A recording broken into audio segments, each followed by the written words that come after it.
নমস্কার, আমি সুবিত।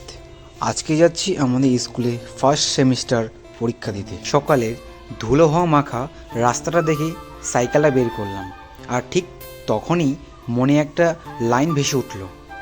সকালের রোদে পথেরা হাসে, চেনা রাস্তা নতুন লাগে, যে পথে স্বপ্ন নিয়ে চলি সে পথে জীবন জাগে।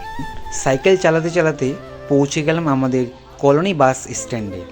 আমাদের কলোনি কে কে যেন অবশ্যই কমেন্টে জানিও। কিছুক্ষণ বাস স্ট্যান্ডে দাঁড়াতেই দুজন বন্ধু চলে আসে। এর মধ্যেই আমাদের বাসটি চলে এলো। সৌভাগ্যগত আমাদের বাসটা ফাঁকাই ছিল, আর বাইরের পরিবেশ খুব সুন্দর। কিছুক্ষণের মধ্যেই পৌঁছে গেলাম পাকুয়া বাস স্ট্যান্ডে। এবার সরাসরি রওনা স্কুলের দিকে। হাঁটতে হাঁটতে একজন বন্ধু মনে পড়ল ও নাকি পিচবোর্ড আনেনি, তাই পাশের দোকান থেকে পিচবোর্ড আর একটা কলম কিনে নিলাম। এটা আমাদের পাকুহাট এএনএম হাই স্কুল। গেটের সামনে দাঁড়িয়ে একটা আলাদা শান্তির অনুভূতি হয়। ভিতরে ঢুকে দেখি পুরো স্কুলটা আজ উৎসবের মতো সাজানো। ক্লাসে ঢুকতেই দেখি সবাই চলে এসেছে। 1.5 ঘন্টা পরীক্ষা দিলাম। আজকে পরীক্ষা মোটামুটি ভালোই হয়েছে।